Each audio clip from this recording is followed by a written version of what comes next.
上一世前妻带走漂亮女儿，留给我体弱多病的儿子，结果女儿被他养残，儿子却在我的不懈付出中成为人中龙凤。前妻晚年凄惨，我却儿孙绕膝。柳如烟怀恨在心，认定是我从中作梗，于是开拖拉机将我撞死。再睁眼，我们回到了离婚的前一天。柳如烟说：“儿子跟我，女儿跟你，你要是不同意，这婚咱就别想离了。”我淡定签字，带着女儿离开。柳如烟哪里能知道，将一个体弱多病的废柴培养成社会精英，究竟需要付出多少艰辛？他哪里又能想到，这个儿子跟他一模一样，是调养不熟的白眼狼。小易天生残疾，需要很多关爱。作为母亲，不能让小易跟你过苦日子。离婚可以，小易归我。小易身体这个情况，后续肯定要花钱治疗。为了儿子好，你净身出户吧。你要是不同意，这婚咱就别离了。柳如烟的声音环绕在我的耳畔。好一会儿，我才意识到，不光自己重生了，柳如烟也重生了，所以她才一改从前的选择，和我争夺儿子的抚养权。爸爸，你不会赚钱，跟着你，我只能吃苦。你又丑又胖，天天在家做家务，简直一无是处。你再结婚也不会找到妈妈这样条件的人。为了我好，你放弃和妈妈争我吧。看着面前和柳如烟站在统一战线的儿子伊藤诚，我眼眶微微一挤。前世儿子跟今日一样，想跟着有钱有房的妈妈，并不想跟着做了家庭主妇10几年的我。即便这个妈妈出了轨，即便这个妈妈冷漠无情，无比嫌弃他，即便当初是我一把屎一把尿，整宿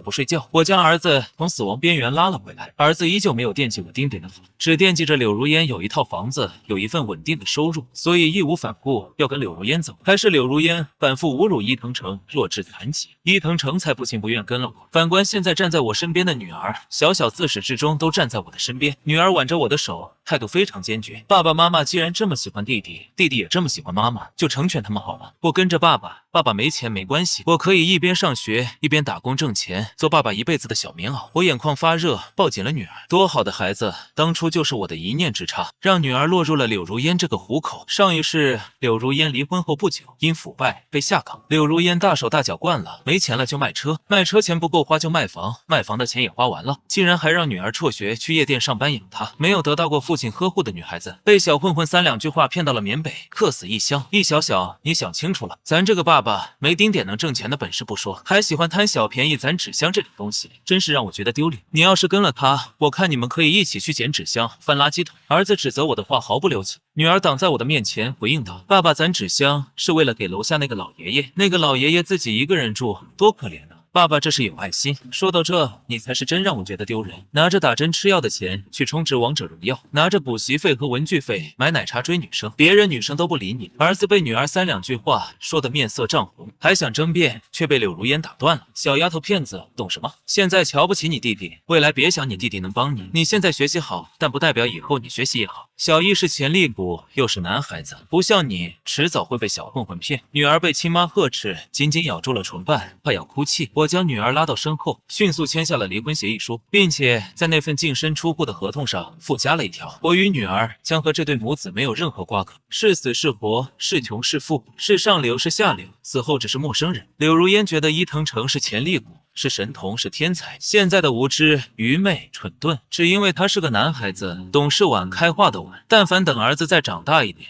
他聪慧的一面便会显现出来。柳如烟想当然的以为自己的好日子还在后头，不过是被下岗，不过是没了房子车子，不过是浪荡玩耍，被人戳脊梁骨。那又如何呢？他拥有了属于自己的最大保障，他的宝贝儿子伊藤诚未来会成为社会精英，会给他买大房子大别墅，会给他点10个8个男模，说不定还会给他高额的养老金，让他去包养小明星。他哪里能想到，上一世我即便不被他开车撞死，也会因为儿子不给钱治病而死亡呢。伊藤诚和柳如烟不光长得像，就连自私自利、刻薄的性子也如出一辙。柳如烟不会理解，伊藤诚一双残疾的双腿是靠着我四处求医，靠着我日夜给他按摩，靠着我宁愿饿着肚子也要给他最好最舒适的环境才得以痊愈的。他也不会理解，愚钝蠢笨的伊藤诚能有所成长，是靠着我反复啃嚼课本，亲自给他补习，靠着我无时无刻兼职工作，为他请老师教学的结果。他更无法想象未来他的日子能有多惨。爸爸，这可是爷爷临终前送给你的金手表，你怎么能卖掉？女儿拦住了我想要典当金手表的手。爸爸，我说了，我可以一边上学一边打工，咱们日子可以过得很好。我望着女儿，满是心疼。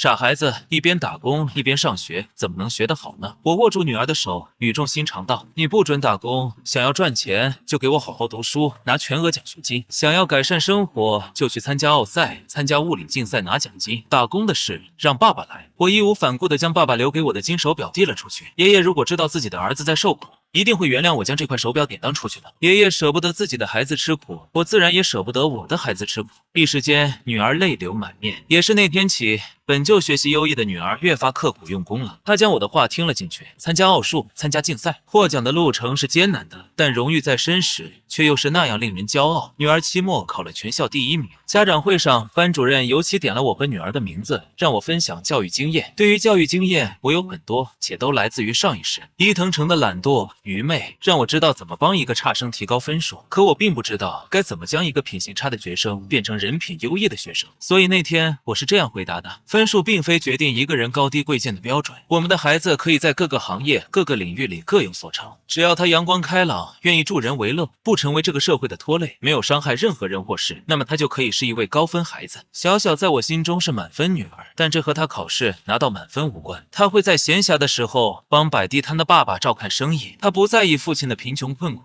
反而让他的父亲站在了家长会的演讲台上。的确，分数很重要，但一个品质优良、体贴父母、关爱同学的孩子，或许更值得我们做家长的珍惜。上一世一无所长的我，只能靠摆地摊赚钱。学校门口人流量最大，我上下学的时候忙得不可开交。伊藤诚和同学一起从学校出来，吃地摊的时候，他都会避开我的摊位。即便同学跟他说我做的小吃味道一绝，伊藤诚也只会一脸嫌恶的给我泼脏水。我看到那个男人刚上厕所都没洗手，还不戴手套，你们还要吃吗？那个男人又脏又乱，白天摆地摊，晚上还去小巷子那边，你们怕不怕得病？于是我原本干得如火如荼的生意被伊藤诚搅黄，只能选择薪资更低、工作强度更大的流水线工作。给他的零花钱少了，会被他抱怨管学习太紧。他恨不得跟我动手。想起过去的苦难，我只觉得自己现在过着天堂一般的日子。女儿会体谅我工作辛苦，不去强求名牌鞋子和衣服。她明白我们父女俩荣辱与共，还会招呼同学过来光顾我的生意，甚至于她会鼓励我、赞美我，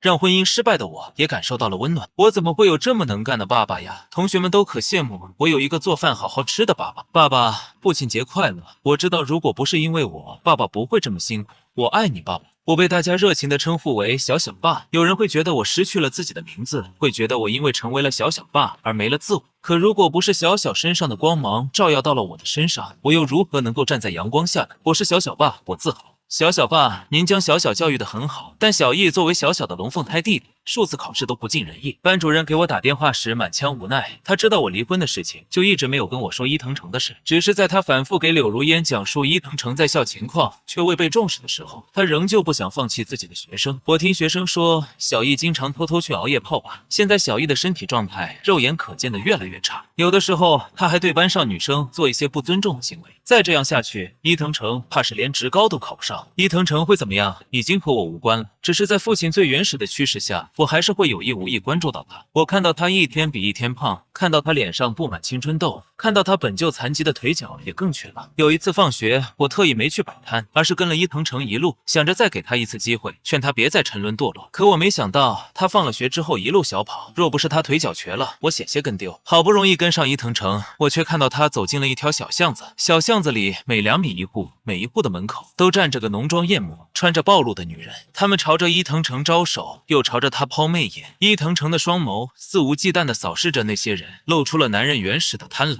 老实说，伊藤诚考不上职高，我看他高中都不见得能读完。以前我只是以为伊藤诚随了柳如烟的自私自利，现在我看明白了，伊藤诚还随了柳如烟的色欲熏心，恶心，真恶心。想到柳如烟将恶心的性病传给我，让我反复前往医院治疗，受人笑话，我恨不得将昨夜吃的饭都吐出来。我彻底绝了劝伊藤诚走正途的想法，也让女儿不要插手伊藤诚和柳如烟的任何事宜。女儿坚定表示，绝不干预他人人生，做圣母是不会有好下场的。可尽管我不去关注他们的事却还是传到了我的耳朵里。学校小地摊前，总有走过路过的家长议论学校的些许八卦，说班主任去伊藤诚家里家访，想让柳如烟多管教下孩子，却被柳如烟骂了一顿。又听说任课老师骂伊藤诚不中用，柳如烟立马跑到学校将任课老师打了一顿，还说伊藤诚总是拿奶茶、小零食给班上漂亮的小姑娘，甚至直言要去旅馆。我听了觉得匪夷所思，还向女儿求证。女儿白了我一眼，说好的不管这母子俩的事，你怎么还问呢？我恳求道，管肯定是不管的，但耐不住好奇啊，我听到的这些到底是真的还是假的？女儿给我递上一把瓜子，还端来小板凳，便将伊藤诚在学校的事一五一十都告知了我。班主任给伊藤诚家访的时候，几个任课老师也跟着去了。柳如烟对班主任出言不逊，惹恼了几位任课老师。当时班主任和任课老师都忍着脾气没有发作。回头上课，体育老师看到伊藤诚撩女同学的裙子，没忍住教育了他，说他继续这样，日后一定不中用。伊藤诚就将这句批评记在了心里，回去告诉了柳如烟。那个女人不知道为什么，就是相信伊藤诚未来能功成名就，对他可以说是百依百顺。一个月的零花钱竟然能有好几千，小小对柳如烟的称呼变成了那个人。毕竟妈妈两个字，他怎么都不可能再喊出口了。伊藤诚不过是被老师说了一句，那个人就冲到学校，说要给自己儿子讨回公道，要求老师当面给伊藤诚道歉。体育老师不愿妥协，两人就打了起来。先前被掀了裙子的女生家长不知道怎么也找了过来，三个人打得不可开交。体育老师和女生家长站一边，把柳如烟打得惨不忍睹，教室里都见了血，还是警察来了才劝开。事情调查之后，警察判了伊藤诚有错在先，柳如烟动手在前，为过错方，让柳如烟赔偿体育老师和女生家长医疗费以及精神损失费。另外，那个女生家长的经济条件很不错，即便拿到了医药费和精神损失费，气仍旧没咽下去。人家家长干脆将伊藤诚和柳如烟调查了一遍，把柳如烟因贪污被公司开除的事大肆宣扬，同时不忘将伊藤诚出入烟花巷柳地的视频和照片公布在了学校的官网上。伊藤诚的秘密被公开，同学们看待他的眼神不禁带起了歧视，些许厌恶他行为言语的女同学带头孤立起他，班上包括小小在内都没有人愿意跟他多说一句话。班主任以及任课老师也不再多看他一眼，他坐在垃圾桶旁边，终究成了众人眼中的坏学生。但人是会寂寞无聊的，他在班上没有朋友，就去找志同道合的人，那些流里流气的小混混变成了他结交的对象。上一世，柳如烟被已经成为精英的儿子用扫把打出了门，他觉得儿子如此冷漠，是因为这些年自己没给过伊藤诚生活费才导致的。柳如烟吸取教训，在金钱方面对伊藤诚不敢有丝毫懈怠。柳如烟买包包，伊藤诚就买限定手办；柳如烟找20多岁的帅气男模，伊藤诚就敢找脸蛋身材绝佳的高级服务。总之，柳如烟卖车的20万，3个月就花完了，比上一世提前了10个月。柳如烟马不停蹄做起了卖房的准备，她在市场最好的时候出手，比上一世多卖了30万。手拿巨资，柳如烟和伊藤诚的生活便越发精彩起来。即便再多的钱，也不够这母子俩挥霍。他们去了一艘名为蔚蓝圣颜的游轮，在游轮上狂欢7天7夜，被帅哥美女环绕，潇洒又自在。他们又坐公务舱去了英伦博物馆，装出很有学问的样子。柳如烟还摆拍发朋友圈，谎称和帅气的荷兰老外邂逅的浪漫夜晚。若不是余额不足的提醒，这两人怕是要在金钱的腐蚀下忘记自己的身份。一个下岗职工，一个被记了大过的学生，没了钱重新回到现实生活，他们已然无法融入了。伊藤诚向老师抗议，不要坐在垃圾桶旁边，他觉得自己值得最好的座位。他申请去国旗下讲话，想要推翻现在老师的统治，觉得人不该被禁锢在学校，甚至号召同学跟他一起抢银行，拿着钱去更自由的国度。小小把这些告诉我时，我轻轻叹了口气，没有再多的惋惜。我只管做好当下的事业，为女儿存一套房子，让她日后有底气可言。因为小小被保送清北，校长把我的地摊从学校门口转移到了学校食堂。我的小吃好吃，便宜又干净，吸引了不少同学当老顾客，不少家长也特意来食堂尝我的手艺。而此时，柳如烟和伊藤诚已经将最后一点积蓄挥霍一空，连吃饭都成了问题。我几次看到伊藤诚饿着肚子在食堂徘徊，主动叫他过来，要给他打饭。他看着我打饭盘子里的菜品，满脸嫌弃：“你就给我吃这个。”我一愣，肉段茄子、鱼香肉丝、小青菜，不是挺好的搭配吗？他冷哼一声：“我要吃鲍鱼刺身、甜虾澳龙，这种康菜要是进了我的胃，纯粹是在侮辱我。”我无奈的：“小叶，你只是一个学生，你想吃的那些东西，可以等你日后赚了大钱再买。现在你应该和其他同学一样。”他不以为意，干脆将我端过来的菜盘子掀了，饭菜散落一地，铁质的餐盘在地上发出叮当脆响。他瞪着我：“我过来只是想给你一个认我的机会，没想到你这么不知道把握。”顿了顿，他站起身，1.8米的身高，180斤的体重，竟让我感受到了压迫感。接着他对我伸出手：“给我钱，我要很多钱。”我蹙眉，他又道：“现在你好好听我的话，把我伺候好，未来等我成为社会精英，有你巴结我的时候。”我惊了惊，险些以为他也重生了，直至他一脸冷冽道：“妈妈是重生回来的。”他告诉我，以后我会有出息，会成为每个城市都争抢的高薪人才。我只管现在开心快乐，过得舒服就行了。易小小就算考了第1名，就算拿到了保送资格又如何？未来也是被卖掉死掉。你能指望的就只有我这么一个儿子，所以乖乖把钱交出来给我。否则等你老了，可别怪我不讲情面。不管你还有易小小，反正都没未来了，干脆让易小小把保送资格给我，为我日后功成名就助力。一声声的威胁钻入我的耳膜，我只觉得好笑。柳如烟是个蠢货，伊藤诚则是蠢货中的蠢货。柳如烟这一生到底是白白重生了，看看这个儿子被他养成了什么败类。我冷笑一声，看向伊藤诚时已然没了任何情绪。是你妈妈是重生来的，所以她拼了命抢走了你的抚养权，还尽心竭力讨你欢心，盼着你日后能回报她。可你妈妈并不知道，上一世你即便功成名就，也没有善待一直抚养你的父亲。你年薪100万，却让我住在楼道；你挥霍无度，却舍不得给我交医保。伊藤诚，你摸一摸自己的良心，你如果现在就年薪100万了，会给我1分1厘吗？或者会给你妈1分1厘吗？哼，你不会，因为你就是那样恶毒自私，但凡侵害了你的利益，在你眼里就该死。你把柳如烟的钱都挥霍完了，就想来打我的主意，我告诉你没门，这饭亏得你打翻了，你根本不配吃我做的饭。伊藤诚气得吹胡子瞪眼，我说完一眼都不想多看这个满脸青春痘的胖子，只是转身之际却看到了站在不远处一动不动的柳如烟。柳如烟显然听到了我刚才说的那番话，她连忙走到我面前质问，你说你那么劳心劳力为伊藤诚治腿，供他上学读书，最后他连医保都不给你交，戳破了也好，免得这两母子还做什么春秋大梦。我直言，不光没给我交医保，我胃癌疼的要死的时候，他连止疼片都不愿意给我买，还让我赶紧找一辆豪车撞死，把赔偿金都留给他。这么歹毒的儿子，也就你当个宝贝，日夜好吃好喝供着。你卖房卖车的钱是不是都败光了？也想到我这儿来蹭吃蹭喝了？我指着地上的残羹冷炙道：“喏，你好儿子赏给你了，吃吧。”柳如烟的身形一晃，根本不敢相信自己听到的一切，他茫然无措地望向伊藤诚。伊藤诚抿着唇，想做些解释。柳如烟的眉头瞬间紧皱，一巴掌打在了伊藤诚的脸上，紧接着一巴掌又一巴掌，一耳光接一耳光，又是打又是踢。这些日子在伊藤诚身上受的委屈，终于有了发泄口。柳如烟毫不客气地辱骂道：“狗东西，你吃我的，喝我的，花老娘的钱，老娘指望你未来能成器，事事都让着你。现在才知道，你丫就是一白眼狼。等你成器了，就要把我赶出家门，老娘还不如现在就打死你。”如果柳如烟真的能将伊藤诚打死，倒也干净。可惜柳如烟胆子小，怕坐牢，打人的时候手下留了情。他气冲冲回去的时候，嘴里污言秽语不断，可想而知，伊藤诚即便活着，往后的日子也不会太好过。原本我以为这母子俩会反目成仇，从此各自安好，却没想到这两人冤坏，在我这里讨不到好，竟然打起了小小的主意。小小收到了一个明媚帅气男同学的情书，小小不是没有被班上同学追求过，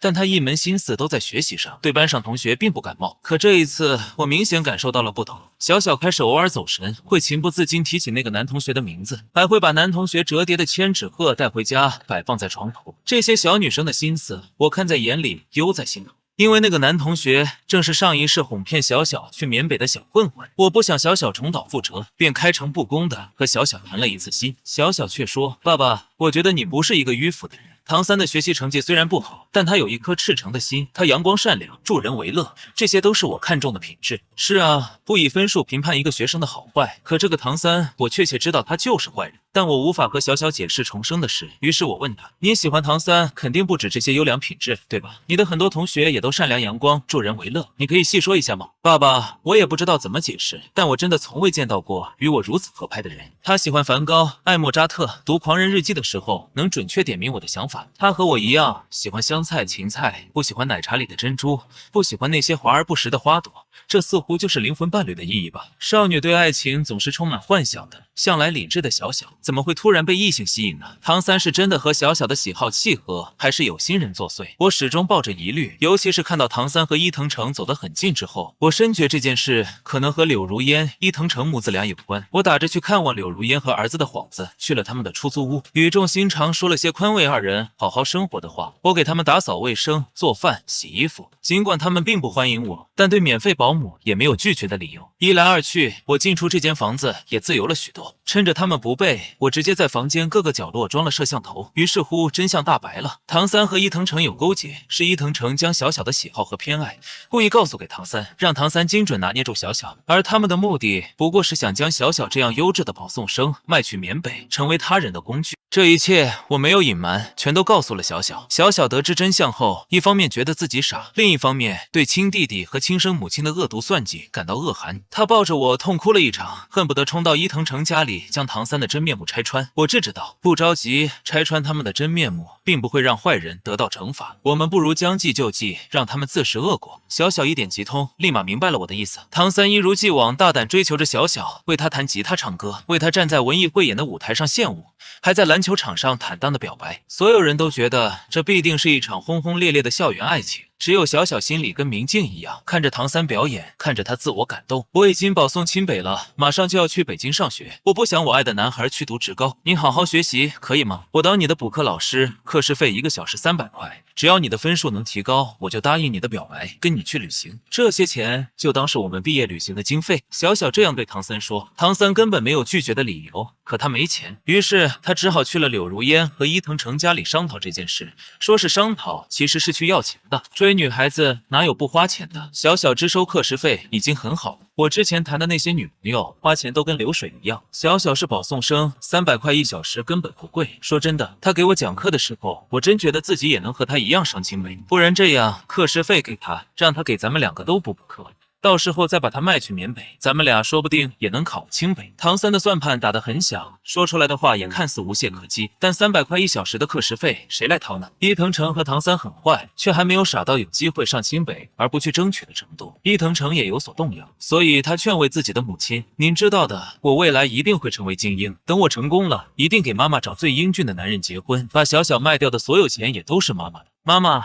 您就先辛苦这2年，多赚钱给儿子补课而已。不然您这辈子难道打算在这个出租房里住一辈子，等到您连200块房租都掏不出来，被房东赶出去吗？柳如烟龇牙咧嘴，重生而来的她现在才觉得懊悔，为什么上辈子没有记住中大奖的彩票号码，否则也不至于活得比上辈子还要窝囊。她只能啃下伊藤诚画的大饼，去流水线打工，吃尽苦头，1个月也不过4、5千块钱，4、5千块钱在小小这里也就10几个小时的课时费，钱不够，伊藤诚和唐三就继续给柳如烟画饼。只要过了高3这关，您的好日子就来了。唐三就是您的干儿子，日后出息了，他也会孝顺您的。对了，缅北那边想买小小的富豪又加价了，到时候钱都是您的。离高考还有3个月的时间，柳如烟受了这辈子都不曾受过的罪。她捡垃圾，吃过期面包，过期盒饭，就是为了能省上一笔钱。有熟人看到落魄的她，问起缘由，柳如烟倒是坦荡回答：给儿子挣钱补课呢。我盼着我儿子考清北，成为商业精英，给我好日子过呢。别人笑他痴人做梦，他笑别人看不穿。唯有我和小小最清楚，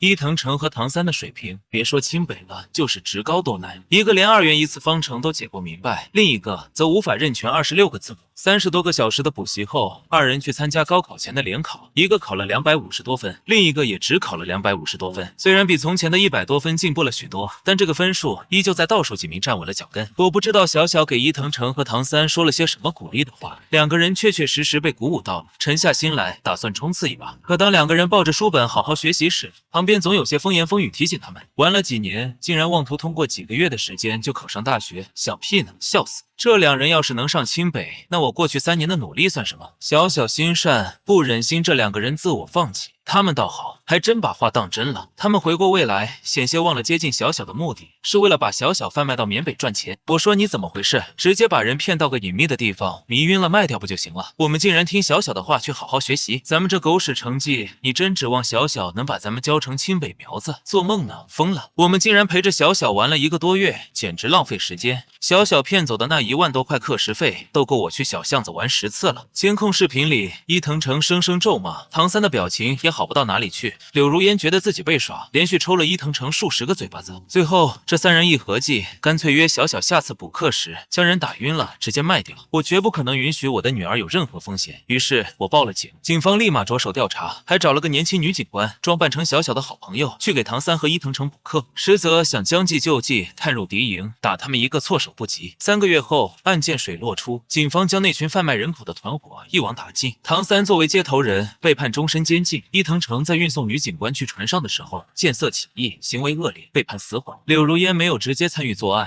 但作为知情不报的同伙，也被判了10年。判决下来后，小小也踏上了去清北的路，而我也在小小的建议下离开了学校食堂，跟随小小的脚步去了大城市。有一个投资商很看好我做的小吃，想投资我开连锁店，我积极对接，也尝试着大展宏图。小小说：“爸爸，我相信你一定可以的，不用担心我，我已经成年了，不再是那个小拖油瓶了，不用你无微不至的照顾，未来的路我可以自己走。”爸爸也要走好自己的路呀，你是爸爸，也是你自己。20年后，柳如烟用自己打工10年攒下的钱为儿子申诉，让伊藤诚提前被释放。柳如烟要求伊藤诚负责自己的后半生，伊藤诚却翻脸不认人，霸占了柳如烟的出租屋，还逼迫柳如烟去捡垃圾、卖废品。柳如烟不愿意被伊藤诚压榨，二人经常吵架，甚至动手。但伊藤诚早已摆脱了柳如烟的控制，常常把柳如烟揍得鼻青脸肿。柳如烟后悔不已，你在监狱里的时候就是在骗我，你骗我把所有的钱都拿出来捞你，结果你就这样对我。伊藤诚却说，鬼他妈知道你这个神经病，怎么就认定我这个废物能当社会精英？你看我有半分社会精英的样子吗？小孩子都知道不好好学习，以后只能捡垃圾卖废品，可你呢，在你最风光最有钱的时候，不带我走正路，天天带着我花天酒地。伊藤诚继续控诉柳如烟，我小年纪身体都被你造得不成样子，走路都不稳，我还小不懂事，可你一个成年人，我的母亲怎么也不懂呢？天天做什么春秋大梦？老东西，你捞我出来就必须对我负责。我现在要娶老婆，你赶紧给我赚彩礼钱去，否则别怪我打死你。柳如烟始终不明白，前世明明是社会精英的伊藤诚，怎么就变成了暴力狂？他想逃，可伊藤诚在他身上装了追踪器，柳如烟无路可逃。如果柳如烟报警说伊藤诚家暴，伊藤诚就说他老人家得了精神病。警察如果不信，伊藤诚就会把柳如烟当初说自己重生的那段视频发出来给警察看。警察看完视频后，也会觉得柳如烟确实有点精神问题。柳如烟便只能在街边捡垃圾、讨饭，好好让儿子啃老。直到有一天，他看到广告墙上贴着小小的巨幅广告，小小成了科学家，备受尊敬，国家奖励了他一套房子、一辆车。柳如烟又起了坏心思，想让小小给他养老，可他根本靠近不了小小的身边。小小所掌握的科技十分重要，日夜都有国家安排的保卫队守护他的安全。他便又想起了离婚多年的我。我的连锁餐饮早已遍布各地，他经常去我的饭店乞讨，员工看他可怜，便会请他到店里吃饭。久而久之，他飘了，觉得我是他的前夫，我所有的财产也应该有他的一份，经常在员工面前对我出言不逊，即便员工不信他是我的前妻，单看他对恩人如此不尊重的态度，也不愿再让他进店吃饭。柳如烟就在门店前骂天骂地骂我。骂小小，影响了门店生意，员工只好报警。几次下来，柳如烟也吃了苦头，便不敢再造次。他想联合伊藤诚报复我和小小，伊藤诚却说要去你去，犯法的事我可不再干了。监狱里的日子太恶心了。柳如烟一咬牙，一跺脚，还真就往我店里投毒。亏得店长每日都有查看监控的习惯，才没让客人受到伤害。但对于这种恶性事件，我必然要追究到底。当即找了律师，给柳如烟送去了一纸诉讼，人证物证俱在，柳如烟被判死刑。他求我放过他，可当初他和伊藤诚，谁又放过过我和小小呢？柳如烟死后不久，伊藤诚的死讯也传了出来。他因为腿脚不便，烧热水的时候滑了一跤，栽进了开水锅灶里，一命呜呼。小小宽慰我，弟弟有如今的下场，都是他咎由自取。爸爸不要太伤心。我摇摇头，毕竟是我的孩子，不伤心是假的。只是我也明白，很多事我无法干预，过好自己的生活就好。不管生活有什么困苦，都要向前看。